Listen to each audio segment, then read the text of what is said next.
Robschild, no investment advice. Welcome to the show where we view the financial markets using Benjamin Graham's investment philosophy, macro technicals, and a touch of crystal ball gazing. Today is Thursday, May 29th, 2025. Today's episode begins with our headline, Hard Data Shows Cracks in the Labor Market. But don't take it from me, take it from Reuters. U.S. labor market showing cracks. What are they talking about? Well, every Thursday, every week, we get something called the Initial Jobless Claims Report, and it was notably higher than what markets were expecting for the week. And more importantly than that, the continued claims, so people that are continuing to claim jobless insurance, rose to a new multi-year high. The last time we saw this was coming out of post-pandemic chaos all the way back in November of 2021. A key characteristic to a recession, which is represented in these gray bars here when we scroll out on this chart, is continued claims going up quite a lot. Every recession, it goes up. So the question is, are we now seeing continued claims rise higher and higher and higher? Although the ice hasn't exactly broke yet, it certainly has shown some more cracks today. Next headline, tariffs paused, then unpaused. I don't know about you, but it is getting exhausting following all of these changes in the tariffs. One day there's a tariff here, tariff there. The next day there's no tariff there. Well, the latest, as of today, is Federal Appeals Court temporarily reinstates most of Trump's sweeping tariffs. As you probably heard about yesterday in the news, the courts decided, hey, this is illegal. You can't have, sweeping tariffs. But, the part that wasn't let out in the news, if you didn't look into it as deeply, you wouldn't have known that, what he can do is just individualize the tariffs and not have them be so sweeping. And so anyway, apparently Trump is appealing, and the appeals court is now pausing what the court was trying to do by saying, hey, you can't have these tariffs. So now we do have tariffs again. So the tariff circus continues. Another headline, the next headline for today, quarter one GDP was actually revised higher from a negative 0.3%, a negative GDP for quarter one of 2025, to a negative 0.2%. It was actually expected, the market was expecting it to be revised even lower to negative 0.4%. Instead, it went to negative 0.2%. Any which way you look at it, it's still negative, and by the time we get our second final revision, what's the best possible scenario? It's still negative in my book. And then lastly, for the headlines today, M2 velocity revision, still unchanged, still falling. The velocity of M2 money supply stock was updated today, this morning, and it's still going down. And this is the rate at which $1 moves from one person to another person. And although you can have periods where the velocity of money is dropping and not having a recession necessarily, every recession does include a drop of money velocity. So again, important piece of the puzzle to be keeping up with, in my estimation. Next, we'll move on to the community topics. What moves, if any, did you make today? Comment below.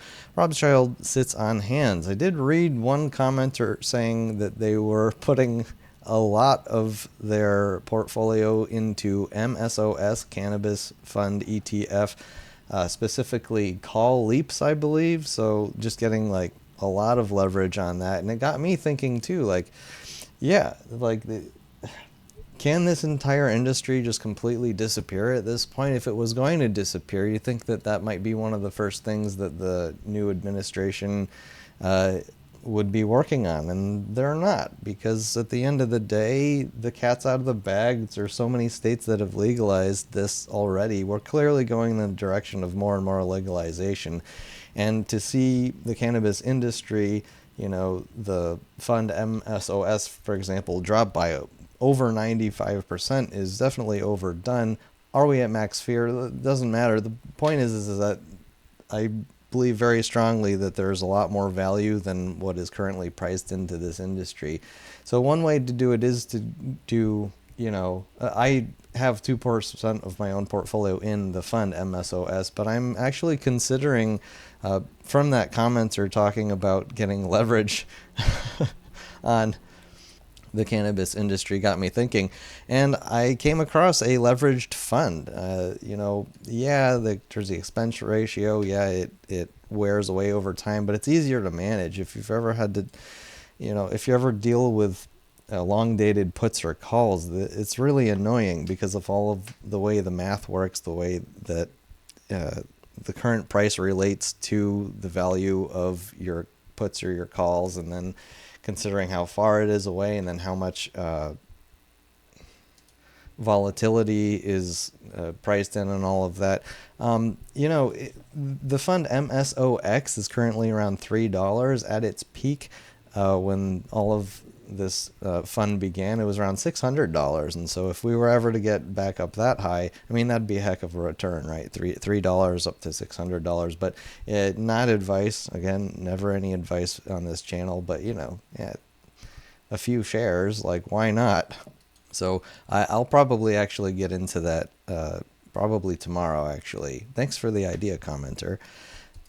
The amount I would put in here would be, I'm just going to assume I lose the entire amount and I'll be fine. But, why not get, it's the kind of thing like $1 of Bitcoin, when it was like a penny a Bitcoin back when it started. Like, it's stupid to completely ignore opportunities. And this looks very tasty to me, so I'm going to take a bite. Again, love the community and all of your comments. Please comment below your thoughts. And then coming up later, continuous tariff updates. I said in previous shows it seems hourly. Now it seems every half hour we get tariff updates at this point. We still are waiting for more federal budget updates, as I said in yesterday's show. I brought up Musk, and apparently today he is completely leaving the DOGE, where the idea was to help him cut spending of the federal government so the deficit's not so bad. And he's kind of mad at Trump right now because Trump made this bill of like, hey, I want to spend trillions of dollars on this now. And Musk is like, dude, the whole point of this thing was to cut spending here, and here you are putting this thing out saying you're going to spend all this more money. Like, what was the point? What was the point of having me help you in the first place? He feels like it's a slap to his face.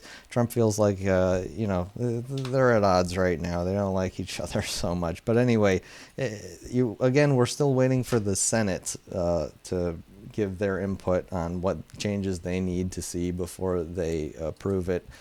And then Friday, tomorrow, we also have the PCE data. This is huge.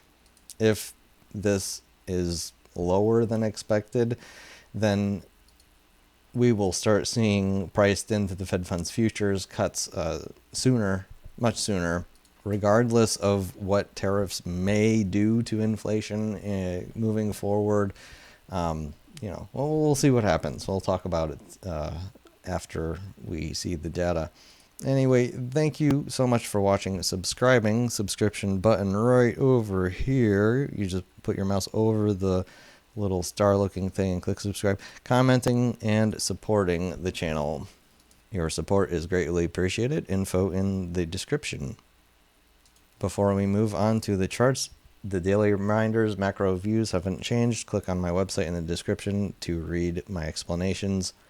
And no changes since yesterday in the crystal ball ratings or the Robschild portfolio seen here. On to the charts, starting with the S&P 500, the SPX dropping up 0.4% today. I'm hearing traders talk about getting bullish here. I'm not seeing it. I'm not even seeing a higher high from May 19th yet. In my book, the bulls have a good amount of work to do before we can really confirm that the market's getting bullish here.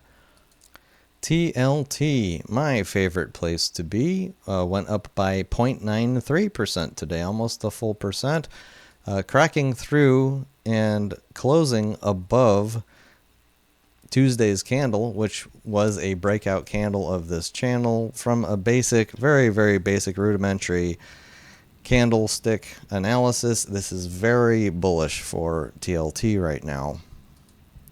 Add to this, the MOVE index has been cooling off pretty significantly. Before we looked like we were sloping out on the MOVE index, and now we're just dropping.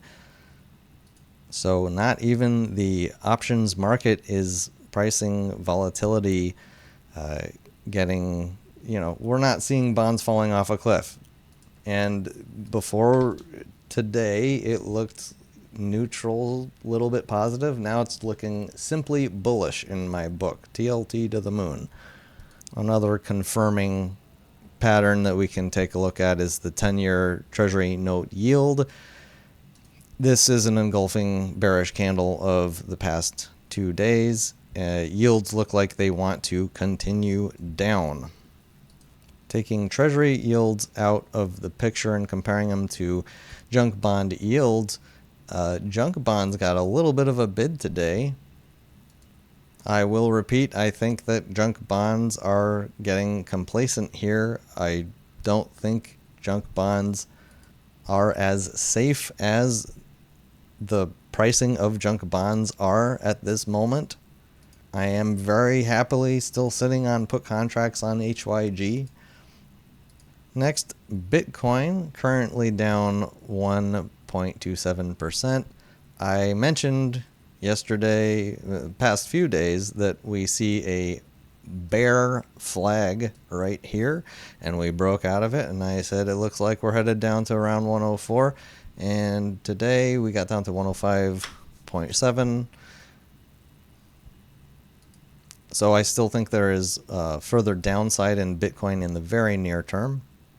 Speaking of engulfing candles, the way that I see it, I'm not the world's greatest chartist here, but this certainly looks like a pretty obvious engulfing red candle on crude oil, engulfing the past 1, 2, 3, 4 trading days. This looks to me very bearish on oil. And this is after we had a previous engulfing candle on last Wednesday, engulfing as well 5 candles. So the bears, when they take hold of the market, they drive it down hard and fast. This is not looking like crude oil is about to start floating up. I see crude oil going down from here. Next, Dr. Copper with a PhD in economics. If you've been following the show, you know that I said this looked like a blow off top. We were headed back down to this fight zone, and it's exactly what happened today. We have the entire body of this candle back in the fight zone, around $4.70 on copper. Last chart of the day, one of my stock holdings is Ingalls Markets. It's a super market grocery store chain. Just wanted to point out a little bit of a pattern thing. It's not the biggest deal, but if you take the high from August